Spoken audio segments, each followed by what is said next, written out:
That was the great Johnny Stewart. He's in the centre there in the white coat, waving to the crowd, and the crowd was really erupting when the fact was announced that the great Johnny Stewart would in fact be doing a parade lap. He has been not in the best of health in recent years, and it's great to see Johnny Stewart standing up, to be quite honest with you. A capacity crowd there, the members stand, the clock tower stand, call it what you like. There is standing room only, thousands of people there, and the track really does look superb. Everything in readiness for what should be a magnificent night's racing. And that is John McNeil on screen at the moment, talking to Max Dumsney, and also a penthouse pet whose name escapes me right now, as surprising as that may appear to be. Max Dumsney strapped into a speed car tonight, unfamiliar territory for the current or the previous Australian sprint car champion, and also the winner of the prestigious Winfield Series. And talking about men that are stepping into speed car racing tonight, so too is the young sensation Brooke Tatnell, who really is doing very big things behind the wheel of the Winfield sprint car these days. Aaron Benny, the defending Australian Speed Car Grand Prix champion,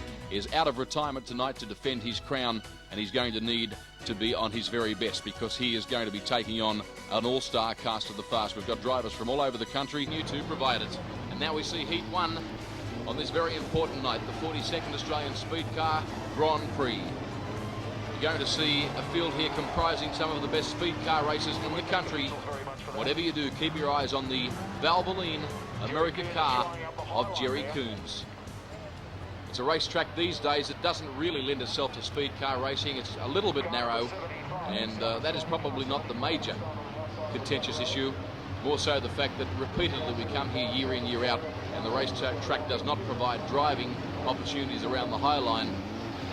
Certainly there's some brave men that venture up there. You're going to see Terry King in the bright blue car lead the field away. He starts from pole position, borrowing a car that he doesn't normally drive tonight. Terry King, I can see Kevin Gormley there tucked away in the yellow car number 40 as the speed cars work their way down the back section. Should be a good race. Starting on the outside of Terry King is, I understand, the South Australian driver. His name is Mark Gilbert, was involved in a very big crash here last year. Norm Jackson is also tucked away there as the green flag waves now, and Terry King, the dominator of speed car racing, leads the field down the main straightaway and through turns 1 and 2 on the first occasion. Gilbert is tucked away in second. That's Kevin Gormley back there in third spot. He's about 5 metres off the pace at the moment in the yellow car. Gormley's been driving here for what seems like years and years. A veteran racer, Kevin Gormley. You can see Gilbert there was aware of the fact that Kevin Gormley was coming through on the inside, and Gilbert shut the gate. But Terry King is your race leader, looking for Jerry Coons now. He's about 5th, and he's struggling at the moment to try and get any drive on this racetrack. Terry King, a very comfortable leader down the back section, about 6 metres in advance of his nearest rival, which is Mark Gilbert. And those two drivers certainly lead this field of speed cars down the main section for yet another occasion. Kevin Gormley is there. There's a beaut shot of the mighty speed cars as they work their way through there. Oh, there's a car spun. That man is Day. I refer, of course, to Alan Day, New South Wales, car number 74. And as a result, there will be a restart to this, the first heat of speed car racing on the program. Didn't quite catch up with what happened to Alan Day, a fellow that's been doing very big things and impressing a lot of people on the local front of Parramatta City Raceway. Terry King is going to lead this restart away. Magnificently presented car, number 71. And Terry King, a former New South Wales speed car champion, leads Mark Gilbert down the main section. The green lights are on. Away they go once again. A great view as the speed cars work their way down the main section. It is Terry King getting the horsepower unleashed, working very hard at the wheel, the dominator. And Terry King, elbows flashing in the cockpit, tucks it in low there. He's under siege now from Gilbert, who works down on the inside. Can King hold him out? Gilbert charges down on the low line. Oh, he's lost it, Gilbert. He spins around. Fortunately, he's out of harm's way, and that has hence enabled Kevin Gormley to work his way back up onto second on the racetrack, and Gormley will be happy about that. In fact, he'll have a smile on his face like a carpet snake in a fowl house, but still a lot of work to do for Kevin Gormley as he chases Terry King down the main section once again. And have a look at the gap that Terry King's opened up. He's about 20 metres in advance of Kevin Gormley, and I think it's suffice to say at this stage of the race that Terry King is going to take a lot of running down. King slows appreciably there. We've got a problem in this heat once again. You're going to find perhaps another restart. Gormley charging around the outside, was not aware of what appears to be a problem. The yellow flags are out. I'm unaware at this point exactly what the problem is. But Terry King is most assuredly going to lead this field away in the race restart. Arthur Cowan waves a green flag now, and Terry King in the blue car heads through turns 1 and 2. A very comfortable leader at this point to Kevin Gormley, who was a bit slow to get going on that restart. Now that's Darren Power, the Victorian driver in the black 59 car, coming up and applying plenty of pressure on Kevin Gormley. I was very impressed with Darren Power out here on Thursday with the practice day. Certainly knows his way around the venue, and in fact, as I speak, Darren Power sees nightlife there and tries to charge through on the inside of Kevin Gormley. Norm Jackson's back best of the rest at the moment in car number 97. This is certainly where the action is. The race leader, Terry King, is well and truly gone. It's Kevin Gormley in second. Darren Power starting to drop off somewhat now. Kevin Gormley gives that yellow car a footfall as he works up the main section. Storm and Norm Jackson in car number 97 is a mile back and forth, and he's ahead of Jerry Coons as we now concentrate on the race leader up front, doing a very good job sitting about mid-track. Terry King, a very determined driver and a very clever mechanic, particularly clever with the development of the potent Chevy 2 engines. Terry King, as is the case seen in Steve Brady and Troy Jenkins' cars, and King working very hard now, way out in front trying to consolidate that lead. It's Kevin Gormley in second spot, yellow car number 40. Darren Power sometimes looks as though he's going to threaten. A big crash there. That man is Aaron Benny. I'm sure it's Aaron Benny. Went upside down many times and comes to rest between turns 1 and 2. And as you can see, the spectators are not slow in their quest to get up to the fence and capture a bird's eye view as Aaron Benny hopefully will be removed from that car quite okay. Well, the defending Australian Speed Car Grand Prix champion, Aaron Benny, up and over, heading for the night sky. And unfortunately our cameras didn't catch that, but I know because I saw it with the naked eye. Aaron Benny climbs from the car, and the crowd understandably put their hands together in a very warm way for the defending champion. And it would seem that Aaron Benny's race has been well and truly run here for 1992, and Aaron won't be too pleased about that at all. Ambulance attendants work their way over to Aaron to check that he's quite okay. Will probably be winded if anything, and a disgusted Aaron Benny leaves the Sydney Showground. And the mighty Speed Cars make a welcome return to the Showground soil for the second heat, the all-important second heat. Gary Pollock in the red and black car number 54 has landed pole position. Starting on the outside of the front row is Troy the Boy Jenkins, recently crowned Parramatta City Raceway track champion. A superb season for the young man. Hails from Revesby in Sydney South, a former karting sensation, and he is tipped by a lot of people to go a long way in motorsport. Lyndon Jeffrey inside second row. Outside second row, position 4, Max Dumsney in car number 10. Tonight undertaking the transformation to the cockpit of a speed car. And also Trevor Green is tucked away in there as well. Oh, Pollock's lost it right from the outset of this event. Trevor Green was damn lucky to miss him, so too was Mark Gilbert. But the field now streams up the main straightaway. Thank goodness the yellow lights were not thrown on, because Pollock very thankfully was out of harm's way. Down the back section, Troy Jenkins appreciates that. He was going to have a nightmare of a time getting by Pollock, but that hasn't eventuated as a result of Pollock's spin. And Troy Jenkins now leads the field by a very big margin to Trevor Green, who rocketed by on the inside there. Green now consolidates second spot on the racetrack. Linton Jeffrey is there fighting with Mark Gilbert. Max Dumsney is also there. I can also see Stewart tucked away back in about 6th spot as we now see Gilbert working away down on the inside of Linton Jeffrey. And Gilbert pokes it down on the inside, and Gilbert now consolidates 3rd spot on the racetrack. He's going to open up the taps on that car and do his best to try and catch up to the man in 2nd spot, which is Trevor Green. Max Dumsney's best of the rest back in 4th spot.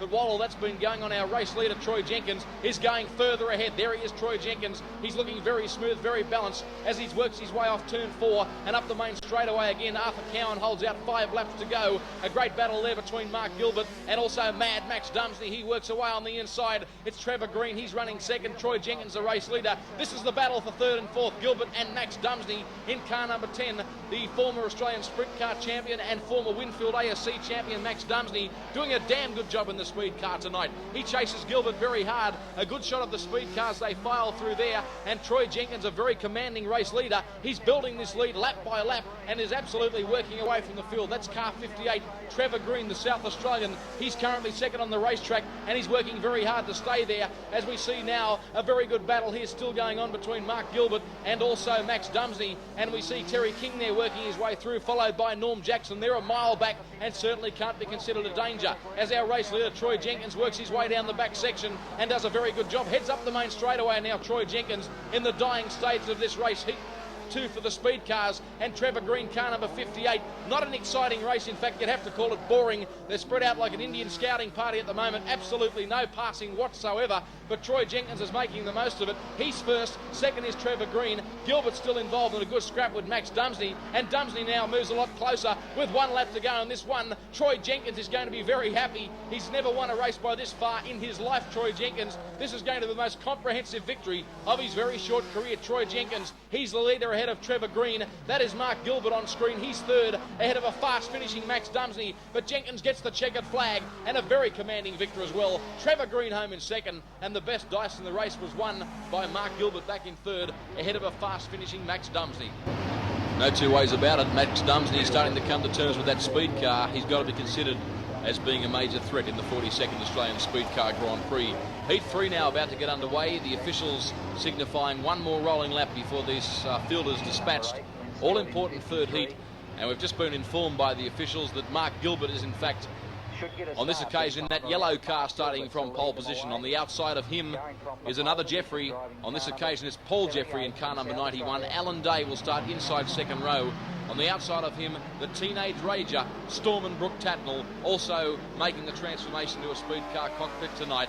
As we now see the green flag displayed, it was a fairly even start. Getting the very best of it, though, was Mark Gilbert. The South Australian storms through turns 1 and 2. His nearest rival is Paul Jeffrey, and he's about 4 metres behind at the moment. A pretty good scrap further back in the field between Brooke Tatnall. I can also see the very fast-flying Alan Day there at the moment, as the man up front, Mark Gilbert, leads the field down the main section. Rambo Ron Cameron, he's doing a daredevil act at the moment. That's him in the pink and white car as he charges right around the outside. Oh, Ron, it's a bit dangerous up there. There's not much drive, Ron Cameron, and he's going to find that out, I feel certain. Ron Cameron, he's wheel spinning there, and oh, Ron Cameron, it's a big one. He's up and over. That was every bit as big as Aaron Benny's was Ron Cameron's crash. Hopefully he's quite okay. We're going to see a restart in the third heat of the speed cars on the 16th of May 1992 for the 42nd Australian Speedcar Grand Prix. Mark Gilbert in the yellow 78 South Australian car will most assuredly lead this bunched up field away in the restart. The first in this heat, Brooke Tatnall, he's tucked away in second on the racetrack ahead of Alan Day,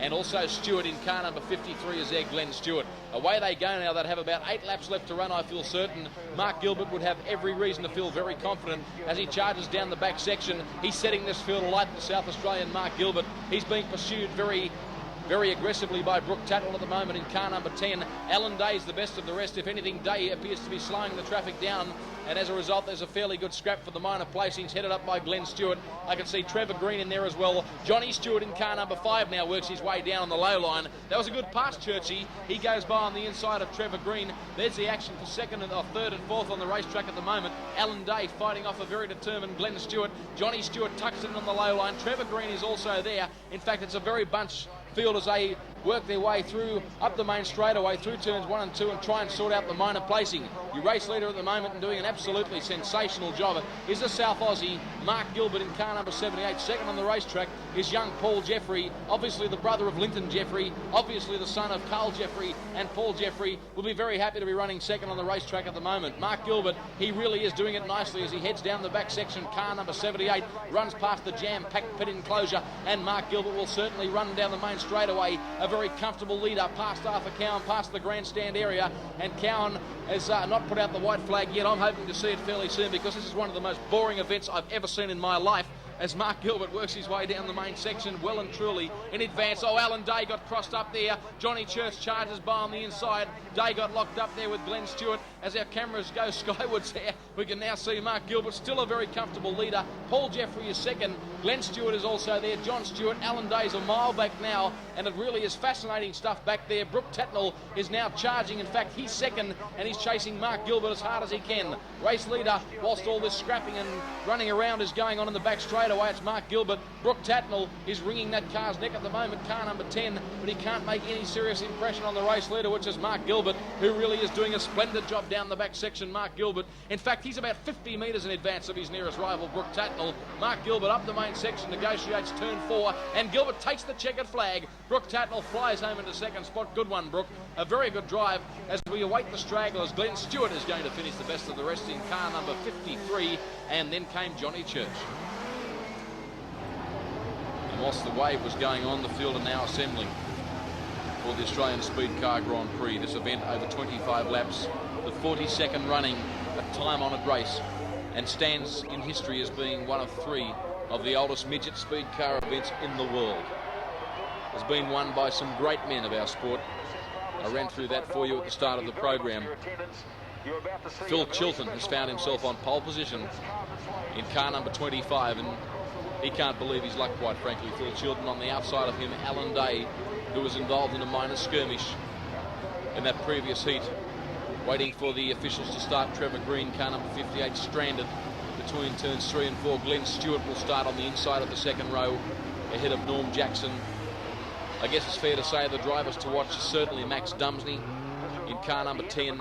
Jerry Coons, the American sensation, has had a horrible night. The Valvoline car has broken the rear end, and as a result, Jerry Coons is driving the black number 6 car and will start right towards the back of the field. So it hasn't been a pleasant night for that young American sensation who, given the opportunity financially, could be anything in motorsport. Phil Chilton, pole position, orange car number 25. Officials signifying 1 lap before we see a start in the 1992 edition of Speedway's Great Race. 16 cars in total to face the starter next time round. Some big prize money, a very big crowd, and plenty of prestige to the man that has his name on the trophy tonight. With due respect, I don't think it'll be Phil Chilton. I don't think it'll be Alan Day on the outside of the front row. But then again, it's a very difficult track to pass on. And both of those drivers are very tidy drivers. It's fair to say there's some real charges behind them. Norm Jackson, car number 97. We now have a start in the 1992 Australian Speedcar Grand Prix, proudly sponsored by Valvoline, and it really is stacks on the mill as they pour through the first corner. No place for the faint-hearted. They're exchanging paint, they're exchanging tyre brands, and they're swapping all sorts of things and plenty of soil as they go through there. Oh, Norm Jackson got touched up there. Jacko's gone infield in car number 97. Didn't quite catch who that was that actually spun him infield. In fact, one of the Jeffreys, I think it was Linton Jeffrey, was also crossed up there approaching turn 3, and already before 1 lap is completed in the Speedcar Grand Prix, we have a spin and we have another restart. I think that's Brooke Tatnell being pushed off there. In fact, it is. Gary Pollock's also been involved in that skirmish, and as a result, we're going to have a full race restart, bearing in mind that there wasn't a single racing lap elapsed prior to that stoppage. Phil Chilton, car number 25, is going to attempt to steal the march as they work their way down the main straightaway before a gigantic parochial crowd. And away they go now. Full race restart in the Speedcar Grand Prix.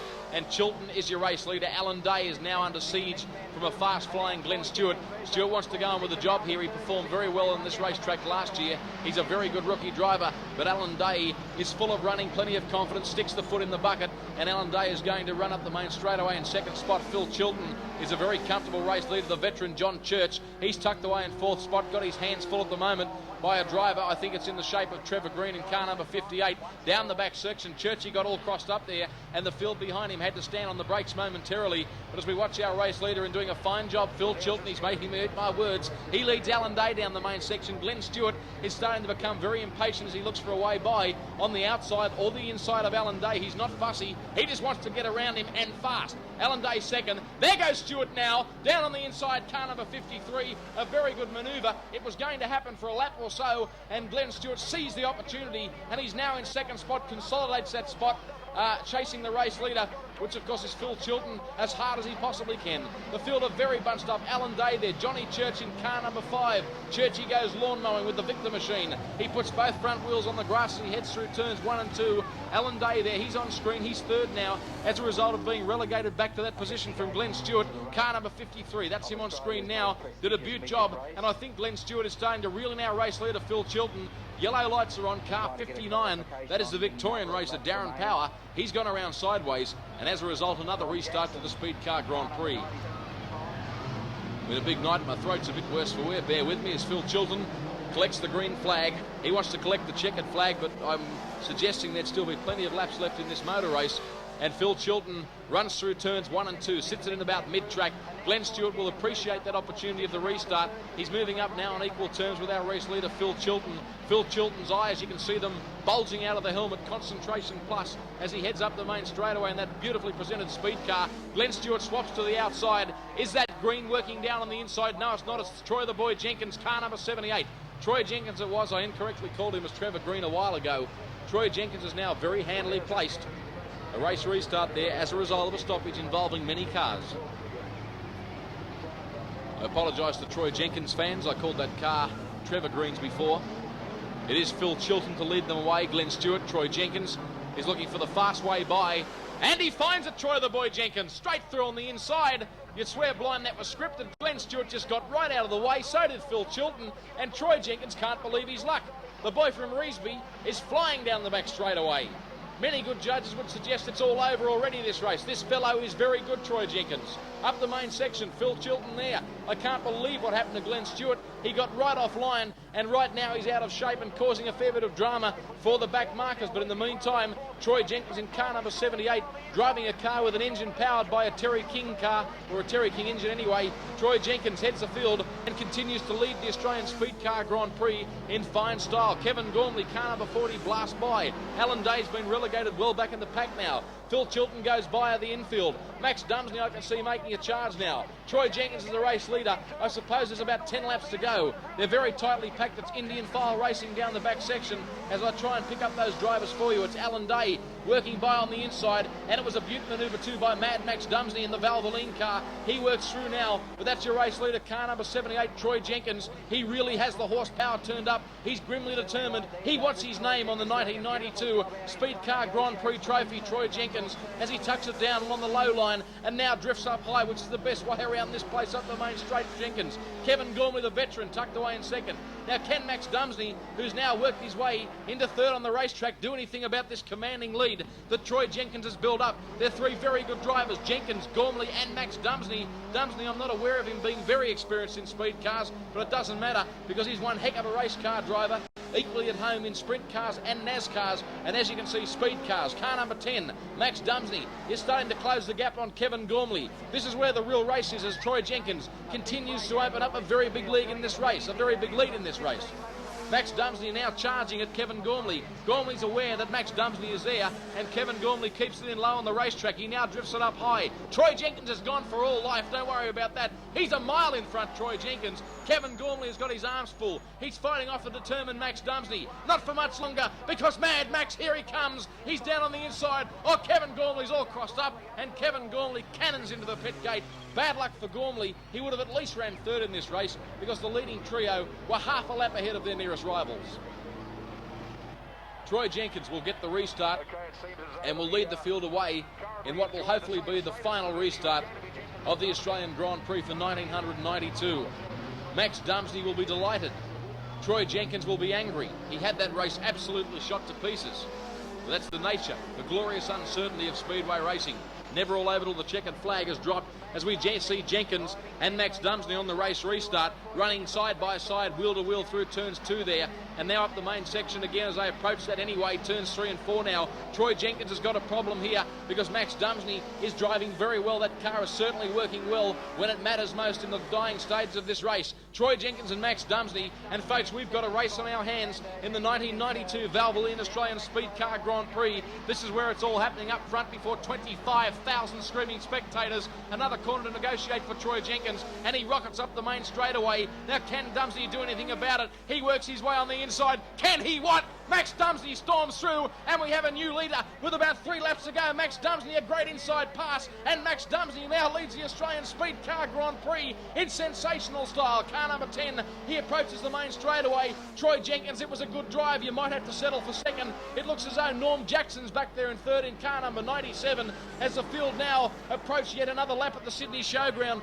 Troy Jenkins is second on the racetrack. You've got to feel sorry for the lad. He had the race shot to bits before the restart, but Max Dumsney The experience showed there, a dynamic inside passing manoeuvre, and Max Dumsney leads the Australian Speedcar Grand Prix. It is Norm Jackson back there in third. He's fighting with Glenn Stewart in car number 53. Mark Gilbert, the South Australian, is also in there. Jerry Coons has pulled out of the race. It really has been attrition this event. We had 18 starters face the green light, and now we've only got about 6 cars on the racetrack as the race leader Max Dumsney negotiates lap after lap here before a very big audience, and they enjoyed that inside passing manoeuvre. Oh, Glenn Stewart got a little crossed up there. That enabled Mark Gilbert to move appreciably closer. Troy Jenkins is still in second. He looks as though he's going to stay there. Glenn Stewart probably will stay in third as well, and Max Dumsney will certainly stay in the lead, barring mechanical failure. And what a drive by Max Dumsney, car number 10. He's working his way now down the back section. Troy Jenkins appears to me to have a problem. I can see oil on the back of that car as our race leader Max Dumsney heads up the main straightaway. A great battle further back in the field between Norm Jackson and also Glenn Stewart. Storm and Norm Jackson and a very determined Glenn Stewart. Mark Gilbert also there as they once again head up the main section. And there couldn't be many laps now left in the 1992 edition of the Australian Speedcar Grand Prix. Probably about 6. What a versatile driver Max Dumsney is, as he's en route to his first Australian Speedcar Grand Prix. He's been an Australian Sprint Car champion, he's been an Australian Sprint Car Series champion, and he's gone horribly close in the National NASCAR Series as well. We're watching a very good battle back here between Max Dumsney and car number 10. He's trying to lap Alan Day at the moment, and in fact is going to be able to do that. Max Dumsney, the race leader, works his way up the main section, flicks the car in there through turns 1 and 2. Beautiful driving by Max Dumsney. He's very confident. He knows he's got this one, Dumsney, and he's driving away, if anything. Troy Jenkins, I'm certain, has got a problem. There is oil on the back of that car as he fights off some determination by Stewart and the rest of the guys that are further back there. I'm sure I just saw the 5-lap sign go out. Max Dumsney has got the 1992 Australian Speedcar Grand Prix absolutely shot to bits, Mad Max, as he works down the back section. Norm Jackson is back there in third. He's still fighting with Glenn Stewart, Alan Day, and a host of them. Troy Jenkins is very safe in second spot at the moment. The car does have a problem, but it doesn't seem to be slowing down, if at all, Troy Jenkins. In the meantime, though, our race leader, Max Dumsney, is going further ahead. It really has been a very interesting Speedcar Grand Prix. A big field faced the starters' hands, and attrition has really taken over, but Max Dumsney's worked his way through the field with absolute consummate ease and took Troy Jenkins on that race restart in a marvellous inside passing manoeuvre. He's a deserving winner, Max Dumsney, should in fact he do that, as we now watch Mad Max lapping car after car. He now once again approaches turns 3 and 4. He's using all the racetrack, and why not? He's the race leader. He's got the racing line. He now runs up beside the fence on the main straightaway, running for Valvoline. Max Dumsney, car number 10, a former Victorian now based in Sydney. And Max Dumsney is certainly en route to the 1992 Australian Speedcar Grand Prix. He is a former Victorian living in Sydney, and we're all damn pleased he is, as Max Dumsney straightens up down the main section. Cowan has the white flag out. Max Dumsney only has 4 corners left to negotiate, and he will certainly win the 1992 Australian Speedcar Grand Prix. Max Dumsney just a couple of corners now. It's been a very commanding drive. Troy Jenkins back in second. Best of the rest then is Glenn Stewart in car number 53, but Max Dumsney gets the checkered flag. What a drive. The fireworks erupt here as we continue with the speed cars running through turn 4 and up the main straightaway. Troy Jenkins, a very brave drive home into second, as we continue to bring you the highlights from the Sydney Showground, with Max Dumsney proudly displaying the checkered flag. Obviously every race car driver's dream, that checkered flag, particularly at a venue like this.